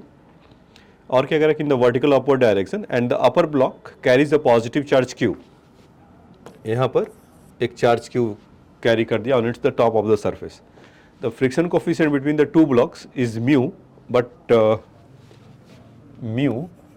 but the floor is smooth. What is the maximum horizontal force F can be applied without the disturbing the equilibrium? Hint के लिए बता रहे हैं, उसमें आंसर में ही है, क्वेश्चन में ही है कि the force on the charge Q by the electric field is F equal to QE। तो अब इससे आपको और आसान हो जाएगा, तो F equal to QE, vertical direction लग रहे हैं, तो F इक्वल टू क्या होगा, उस ब्लॉक पे लग रहा होगा, किस पे, स्मॉलर वाले पे, M into a equal to QE, ऐसा, या उसी के डायरेक्शन में लग रहा है तो एक्सेलरेट तो उसके चलते वो उतना करेगा नहीं करेगा, सॉरी उसके चलते एक्सेलरेट करेगा नहीं करेगा वो तो नहीं पता, लेकिन हम ये कह सकते हैं कि एम ए अगर अपवर्ड लग रहा है तो नॉर्मल फोर्स के साथ में आ जाएगा, एंड एस, या एंड एस है या नहीं है उसके चलते बदलेगा कैसे, देखिए कि एम जी अगर जो लग रहा था मतलब एम के लिए ये नीचे की तरफ, मतलब यहाँ से एक बार फिर से जैसा कि लेफ्ट वाले क्वेश्चन में देखा था ना, ठीक है। देखिए बच्चों, तो इस क्वेश्चन में 26 नंबर में ए प्रीवियस क्वेश्चन का ही 25 नंबर का ही आगे का ये है, recording is going on, yes. So उसमें एक चीज़ ये बता रखा है कि सब कुछ सेम है, जैसे कि इसमें क्वेश्चन नंबर 24 से ही चला रहा है, 25 को लिफ्ट में भेज दिया था, अब 26 क्वेश्चन में कर रहा है कि एक सिचुएशन क्रिएट कर रहा है कि इलेक्ट्रिक फील्ड अपवर्ड डायरेक्शन में है, तो इसमें फोर्स क्या लग रहा होगा, F इक्वल टू QE। तो एक्सेलरेशन की तो बात तो अभी नहीं करते हैं, तो इसका जो फ्री बॉडी डायग्राम बनाएंगे इस स्मॉल m वाले के लिए, तो क्या होगा, mg ऊपर की तरफ, mg या नॉर्मल फोर्स कह लीजिए, ये ऐसा लग रहा था, साथ ही साथ इलेक्ट्रिक फोर्स QE ऊपर की तरफ लगेगा, स्मॉल q इंटू ई कर लेते हैं यहाँ से, q इंटू ई, ठीक है, और इसका mg नीचे की तरफ लगेगा, स्मॉल mg। तो इस पे जो आप नॉर्मल फोर्स लगाएंगे या उसका वैल्यू कैलकुलेट करेंगे तो mg माइनस QE, तो एग्जैक्टली वही होगा जैसे वहाँ पर था, वहाँ से mg माइनस ma था, यहाँ पर जो फोर्स लग रहा था QE इंटू ई, तो नॉर्मल फोर्स जैसे ही चेंज हुआ उसका फ्रिक्शनल फोर्स चेंज हो जाएगा। आप यहाँ से फिर से अगर इसका आगे ऐसा फोर्स F लग रहा होगा तो टेंशन T इधर से खींच रहा होगा, जब इधर खींचेगा तो इधर से आएगा, और यहाँ से फ्रिक्शनल फोर्स ऐसे आएगा। तो जब इक्वेशन आप लिखेंगे F equal to, first part अगर कर रहे हैं कि दोनों पार्ट के लिए कि डिस्टर्ब ना करे, तो इक्विलिब्रियम डिस्टर्ब ना करे, तो T प्लस स्मॉल f होगा, और जो बड़े वाले बिगर ब्लॉक के लिए इसके लिए बनाया था, तो अब तक इस क्वेश्चन में आपने देख रखा होगा T इक्वल टू F हो गया। तो जब इसको आप करेंगे तो F इक्वल टू फिर से वही सब कहानी आएगा, F इक्वल टू 2a, यहाँ से मैं अगर लिख लूँ F equal to 2f, sorry not a, और 2f इस केस में म्यू इंटू नॉर्मल फोर्स, तो 2 म्यू नॉर्मल फोर्स क्या आया था, mg माइनस QE, इसी से बदल गया था, यस कैपिटल Q है, Q इंटू E ऐसा, तो यहाँ से 2m स्मॉल, अच्छा इसको छोड़ दे, स्मॉल m नहीं, तो ये हमारा फोर्स था, फर्स्ट पार्ट का आंसर था।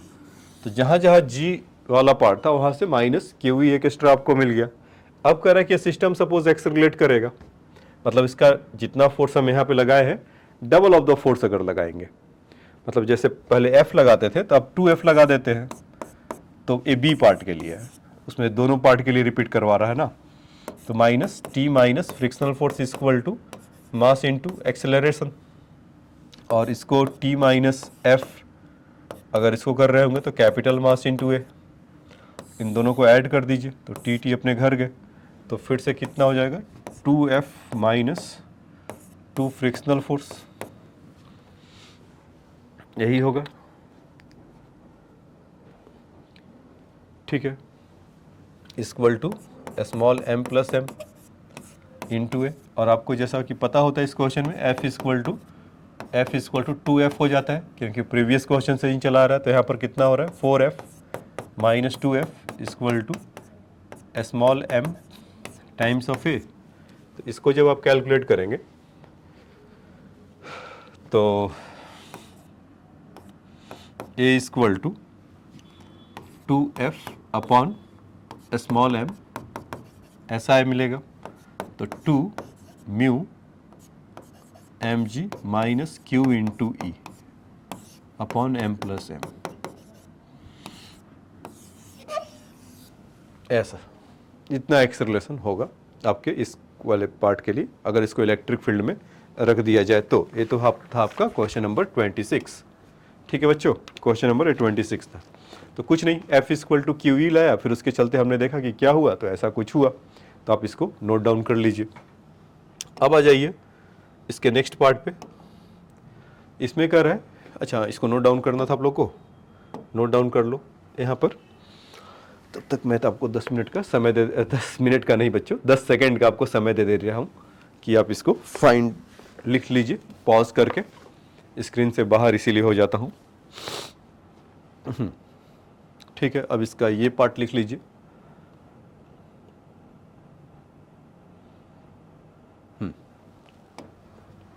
ठीक है, अब देखिए इसके बाद कह रहा है कि block of mass m slip of the rough horizontal surface table, rough horizontal table under the action of horizontal force applied to it. The coefficient of friction between the block and the table is mu. ठीक है, तो ये block और table यहाँ पर दो है। The table does not move on the floor. Find a total frictional force applied by the floor on the leg on the table. मतलब कि find the total frictional force applied to the floor of the larger force table. Do you need to the frictional coefficient between the table and the, अच्छा ठीक है, ये इसका question नहीं है बच्चों। मैं वही सोच रहा था कि ये बना क्यों नहीं रहा, क्योंकि अब जो टाइपिंग वाले जो है तो पढ़े लिखे होते नहीं है बेचारे, उनको बस टाइपिंग से मतलब होता है। तो 27 क्वेश्चन के नंबर ये जस्ट है, और ये है एक्चुअल में 28 नंबर का फिगर। तो ठीक है, उनको तब देखेंगे। आ जाइए इनको देख लेते हैं कि block of mass m slip over the rough horizontal table under the action of the horizontal force applied to it. The coefficient of friction between the block and the table is mu. ठीक है, एक ऐसा table बना लेते हैं 4 leg का, ऐसा imagine कर लीजिएगा। फिगर तो मेरी उतनी अच्छी नहीं है, आप लोग का इमेजिनेशन अच्छा मानता हूँ मैं। तो m है और the table does not move in the floor. ठीक है, बहुत भारी भरकम है। The find a total frictional force applied by the floor on the legs of the table. तो देखो उसमें क्या होगा कि अगर फोर्स अगर आप लगाएंगे तो फ्रिक्शनल फोर्स इधर एक्टिवेट हो जाएगा, और फ्रिक्शनल फोर्स का जहाँ तक मैग्नीट्यूड है यहाँ से कितना लगेगा, नॉर्मल फोर्स ऊपर और mg नीचे, तो म्यू इंटू mg। अगर एक पर्टिकुलर लेग की भी बात करें तो n जो है वो चारों पे डिस्ट्रीब्यूट हो जाएगा। अगर उस पर अगर देखेंगे तो n/4 n/4 n/4 n/4, तो इसीलिए उन्होंने स्मार्टली एक वर्ड पुट कर दिया total frictional force applied by the floor on the legs of the table.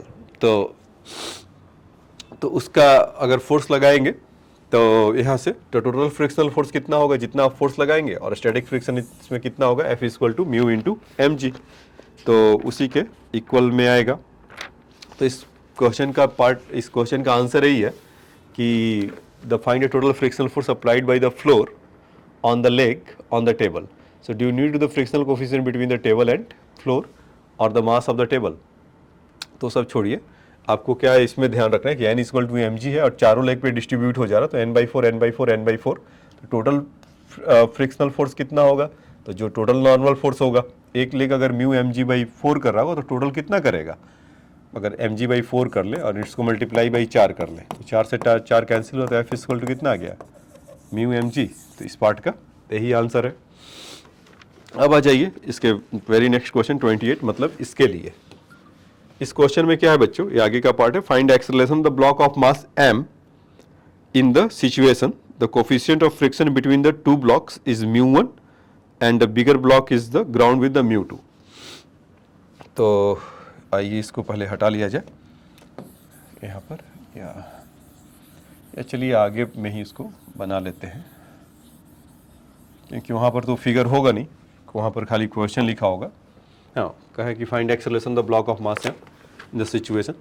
तो ये सिचुएशन है आपका और इसके लिए हमें करना है। तो देखो इसमें है होगा क्या, जो इम्पोर्टेंट बातें क्या है कि अगर इसका मास, रुको मैं बना ही लेता हूँ वहाँ पे तो आपको समझने में। देखो यहाँ पर इस तरह का है, टेबल है ऐसा, और इस पे यहाँ पर पुली ऐसा है और इस पे ऐसा चिपका हुआ है।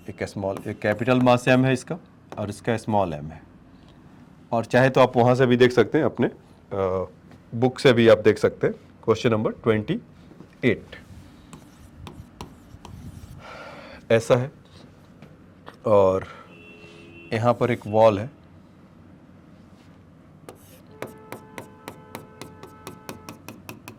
ऐसा, ये इस तरह का है और ऐसा है, और यहाँ पर है ऐसा, इस तरह का है, और यहाँ से यहाँ तक स्ट्रिंग है। इसमें खास बात क्या है कि ये ब्लॉक नीचे की तरफ आएगा तो इधर की तरफ मूव करेगा, यही होगा ना बच्चों। The coefficient of friction between the to block is, और यहाँ का रफ है, यहाँ पर से फ्रिक्शन μ2 है और यहाँ का μ1 है। इस तरह का सिचुएशन है।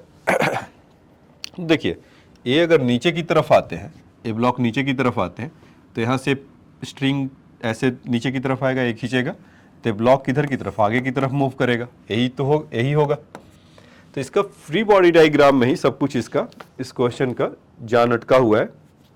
तो उसको देखेंगे कि होगा क्या कि अगर इसमें ये है कि सपोज x डिस्टेंस नीचे चलेगा तो यहाँ से x और यहाँ से x, ये दो होगा। तो बेसिकली जो ब्लॉक है, अगर सपोज x डिस्टेंस मूव करता है यहाँ से, तो x इधर से और x इधर से, क्योंकि वो तो वर्टिकल डायरेक्शन जितना मूव करेगा वर्टिकल में होगा, तो x इधर से भी, तो नीचे की तरफ है कितना चलेगा 2x।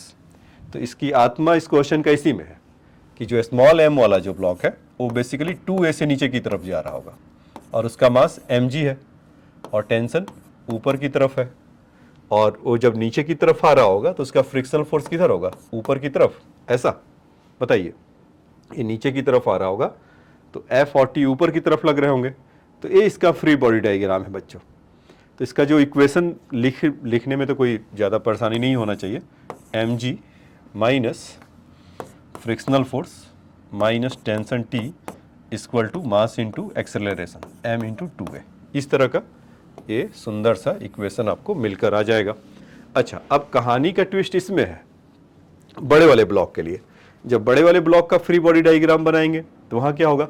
अच्छा, उससे पहले अगर पूछा जाए कि फ्रिक्शनल फोर्स से क्या होगा, ये वाला देखो, वहाँ पे क्या होगा कि जब ये इधर की तरफ आएगा तो स्यूडो फोर्स कहीं ना कहीं इधर की तरफ लगेगा, एक है ना, उसका वैल्यू कितना होगा ma, और यहाँ से नॉर्मल फोर्स कांटेक्ट में तो यही है। तो जहाँ तक फ्रिक्शनल फोर्स की कहानी है तो mu into ma, F equal to mu into ma। तो mg माइनस ma इस minus T equal to m into 2a। तो चाहे तो आप वहाँ से भी लिख सकते हैं। चलिए इसका यहीं पे निपटा लेते हैं। mg minus frictional force mu times of ma minus T equal to 2ma। ऐसा तो t का वैल्यू तो कम से कम आपको यहाँ से मिल जाएगा। अब देखो बच्चों, इसका सबसे इम्पॉर्टेंट काम ये है, इस बड़े वाले ब्लॉक पे पहले तो इसको दो कौन पुल कर रहा होगा, एक तो टेंशन यहाँ से लग रहा होगा t और एक टेंशन लग रहा होगा t। ये बात तो दिख ही रहा होगा कि जब वो नीचे की तरफ आ रहा होगा तो टेंशन इसमें क्रिएट हो रहा होगा, इसमें क्रिएट हो रहा होगा, एक फ्रिक्शन फोर्स अलग से एक्टिवेट हो जाएगा, F2 कह लीजिए इसको। अगर उस वाले को 1 1 से दिखा देते हैं, 1, ठीक। इसके अलावा यहाँ से mg नीचे की तरफ लग रहा होगा और वो वाला भी स्मॉल mg यहाँ से जो चिपका होगा, यहाँ से वो लगा रहा होगा mg नीचे की तरफ। अच्छा, उन दोनों में टेंशन ऊपर की तरफ थे तो यहाँ पर नीचे की तरफ लगने लगेंगे, मतलब फ्रिक्शन फोर्स और टेंशन ये दोनों नीचे की तरफ लग रहे होंगे, ऐसा, ठीक है।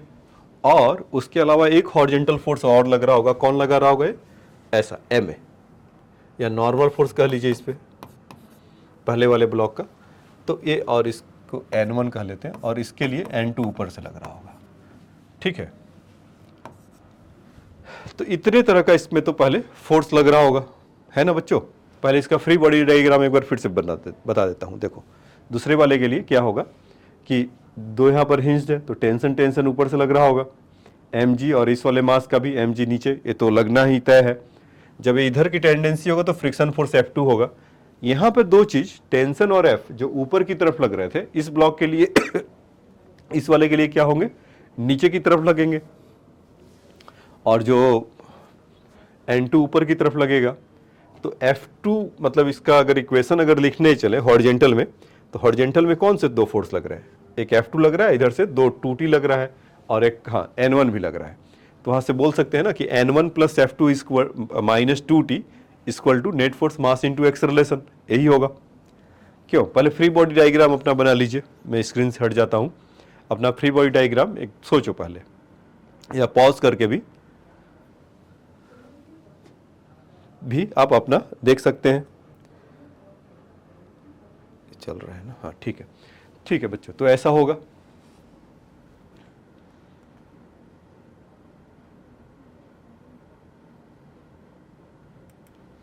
ठीक है, इसमें बना लिया। तो इसमें क्या होगा कि अगर इस वाले के लिए फ्री बॉडी डायग्राम में अगर बड़े वाले ब्लॉक के लिए N2 N1 इधर से लिए और F2, तो अगर इसका हॉरिजॉन्टल मोशन अगर लिखा जाए, इसका इक्वेशन अगर लिखा जाए, तो उसको खींचने वाला बड़े वाले ब्लॉक को क्या है 2T। अगर आप फिगर इसको आप आउट कर रहे होंगे, देख रहे होंगे, तो 2T, और इस हॉरिजॉन्टल डायरेक्शन में F2 minus N1, F2 minus N1, और नेट फोर्स कितना होगा, मास इंटू एक्सेलरेशन, ऐसा। और अभी F2 निकालने के लिए हमें क्या चाहिए होगा, म्यू इंटू μ2 है इंटू N2, तो N2 का वैल्यू चाहिए होगा। तो N2 का वैल्यू कितना जाएगा बच्चों, यहाँ से N2 ऊपर की तरफ, mg नीचे की तरफ, T एंड F नीचे की तरफ। अच्छा, इस mg को हटा लेना, क्योंकि mg तो डायरेक्ट कांटेक्ट में नहीं है ना उसके, वो तो फ्रिक्शन फोर्स, इसीलिए उसको बैलेंस कर रहा है, तो इसको हटा देना है mg को। mg उस वाले ब्लॉक के लिए था, अलग से लगने के लिए। तो यहाँ से μ2, अच्छा mg हमें लगाना है अभी, तो यहाँ से N2 की जगह पे mg plus T plus F,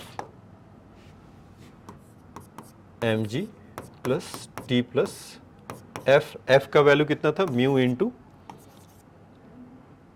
μ1 into M1A, ऐसा। तो N2 का वैल्यू वहाँ पर जाएगा। टेंशन का वैल्यू पहले से लगा रखा है क्या हमने, टेंशन का वैल्यू लेकर आए थे, ये वाला था ना, mg minus mu m a, T को उधर भेज दीजिए, इसको इधर लेकर आ जाइए। तो एक एक करके चलिए लिखते हैं। तो ये याद रखेंगे, mg minus mu m a minus T equal to 2ma। तो टी का वैल्यू कितना हो जाएगा, mg minus mu m a minus 2ma,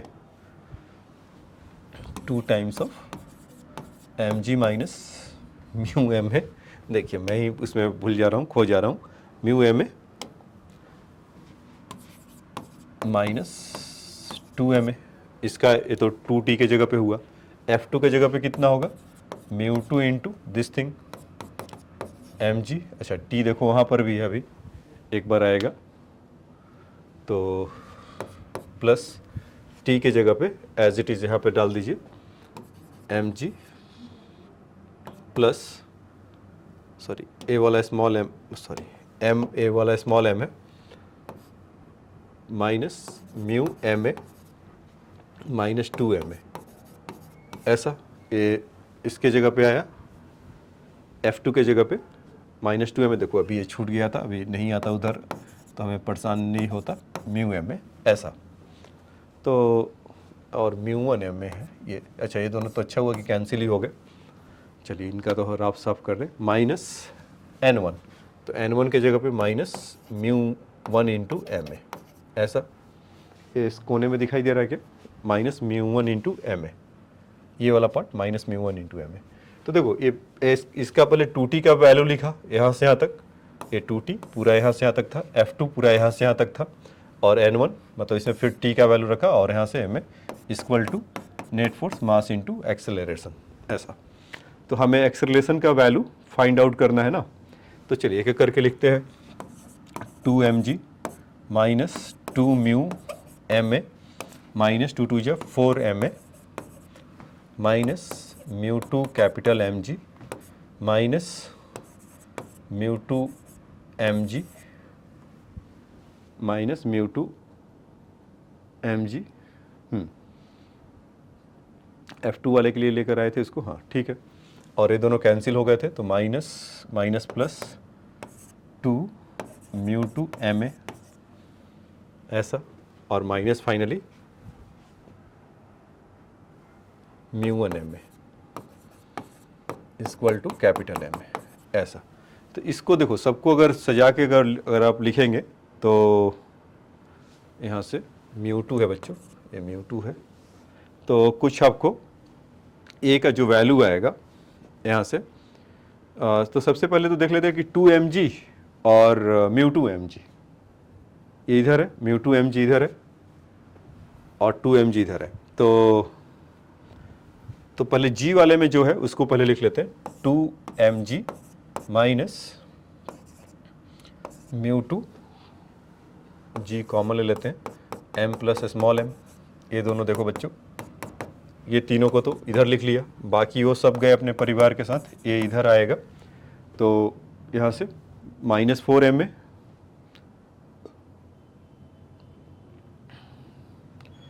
तो देखो मैं यहाँ से आपको वो आंसर लिख दे रहा हूँ, आप इसको सॉल्व करना, आपको वही एग्जैक्टली मिलेगा। देखो यहाँ पे 2m μ2g m plus m into g है, ठीक है, 4m में है, और यहाँ पर कहीं ना कहीं एक N1 था, N1 का वैल्यू कितना था बच्चे, M1a, अच्छा लास्ट में जो लिखा था उसको म्यू M1 लिख दिया था बच्चों, तो उसको हटा लेना, ये म्यू नहीं है, ये चीज़ है आपका Ma है, ऐसा Ma है। तो माइनस 4 μma जब इधर आएगा तो 5ma हो जाएगा, तो एक तो 5m तो आपको ऐसा मिल गया, ठीक है। फिर उसके बाद कैपिटल M वाला तो ये दिखाई दे ही रहा है आपको, ये कैपिटल M इस साइड में रहेगा तो रहेगा ही रहेगा, और साथ ही साथ यहाँ से जब आप करेंगे देखो उसमें 2 μ1 और 2 μ2 भी है, मतलब स्पेस का यहाँ पर कमी है, इसके चलते मुझे उसको लिखना पड़ रहा है। तो और उधर से जब ये वाला इधर जाएगा तो माइनस होगा ये वाला, तो 2m अगर कॉमन लें यहाँ से, तो यहाँ से μ1 वाला इधर होगा कहीं ना कहीं, ये है 2 μ1m, यहाँ पर है, छूट गया था μ1 उसका, तो यहाँ से μ1 माइनस μ2 आ जाएगा, ऐसा। तो जब इसको आप उसको जब आप लिखेंगे, मतलब इसको रीअरेंज करके अपने कॉपी में लिखना साफ साफ, तो वो मिल जाएगा। तो जब इसका इक्वेशन, जब एक्सेलरेशन आप लिखेंगे तो इस फॉर्मेट में ही मिलेगा, 2m minus μ2 small m plus m into जी अपॉन m प्लस स्मॉल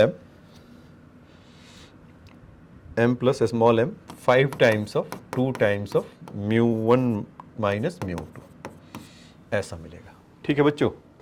तो ये लिखने के लिए है, यहाँ पर ये सब पूरा पार्ट है, आप इसको सजा कर लिखेंगे तो एग्जैक्टली उधर से आपको दूसरा वाला पार्ट मिल जाएगा, ठीक है। तो इस पार्ट में तो इतना ही, तो इसमें आपको फ्री बॉडी डायग्राम इसका देखना था, यहाँ से इसको कर लीजिए, T और F इधर की तरफ, तो इसमें जितने फोर्स हैं तो आप भी कॉपी पर उसको बनाकर आराम से बैठिए और उसको राइट डाउन करिए। तो आप जितना फोर्स पहले इस पे कितना लग रहा था सिंगल वाले पे, वो रिलेशन मिलेगा, बड़े वाले पे क्या लग रहा था, तो हॉरिजॉन्टल का हॉरिजॉन्टल डायरेक्शन में, वर्टिकल का वर्टिकल डायरेक्शन में उसको करके किया गया, ठीक है।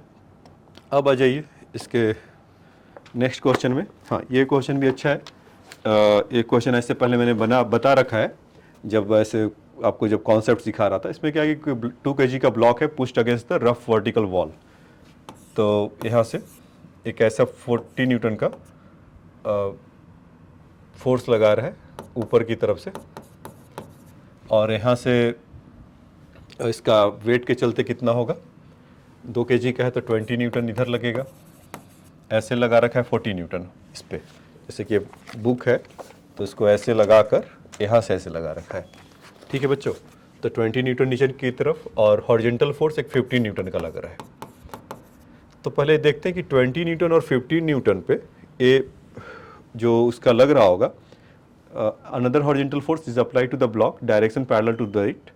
सो इफ यस, तो इसका देख लेते हैं कि इन दोनों के चलते रिजल्टेंट फोर्स कितना होगा।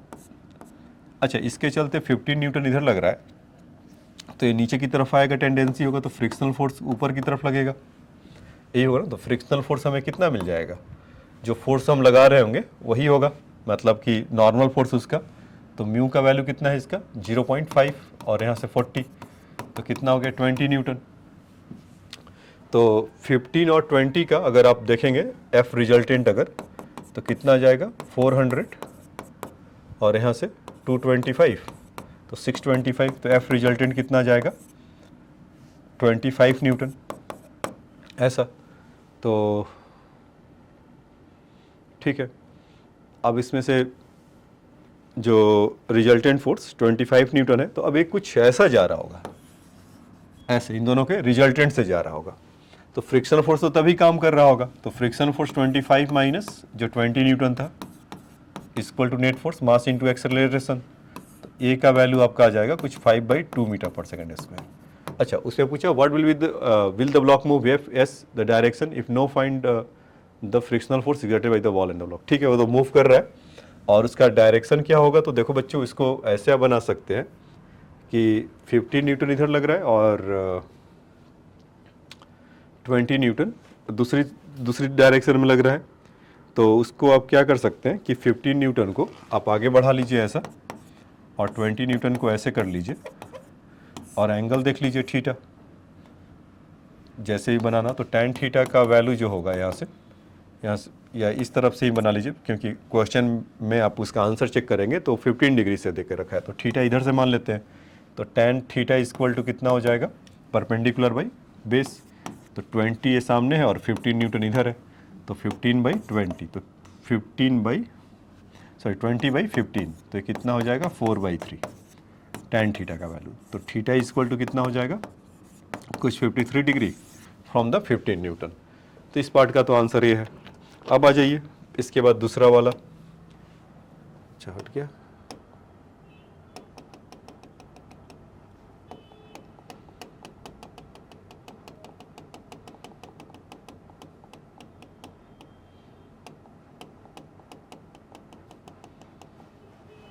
तो लगता है पहले से बता रखा है, हाँ यहाँ पर है, देखो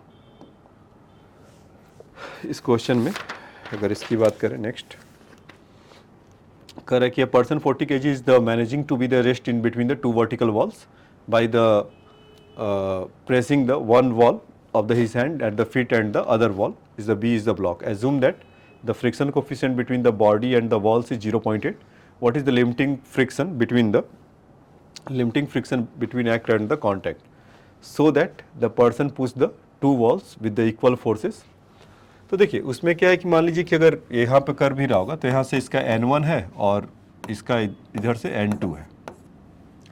तो आप इसका देखिए नेट फोर्स क्या होगा N1 माइनस N2, और वो क्या बता रखा है रेस्ट में है, तो रेस्ट में होने के लिए मास इंटू एक्सेलरेशन 0 होगा, तो N1 equal to N2 must भी लग रहा होगा, तभी होगा। तो हमसे यही पूछा कि assume that the friction this so that person push the two walls with the equal force, तो इक्वल फोर्स से लगा।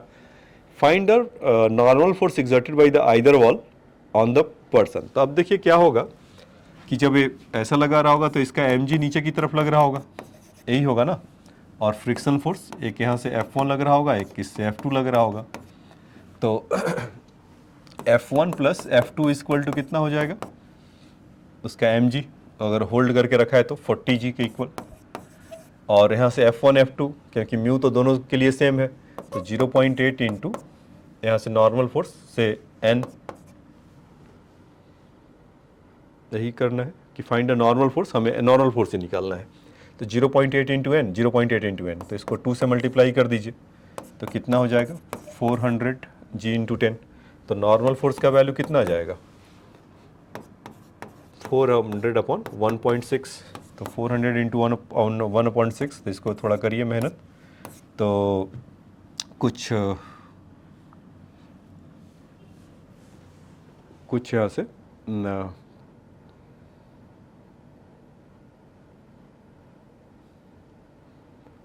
अच्छा, उसमें क्या है कि F1 F2 इतना है, ठीक है। तो ठीक है, तो उसमें अगर आप इसका वैल्यू कैलकुलेट करेंगे तो यहाँ से अगर आप देखेंगे 2n का जो वैल्यू है वो कितना हो जाएगा 400 अपॉन 0.8। क्यों इसको कर दिया कि n और n तो दोनों साइड से लग रहा होगा, तो उसमें बोला कि either of the wall of the person.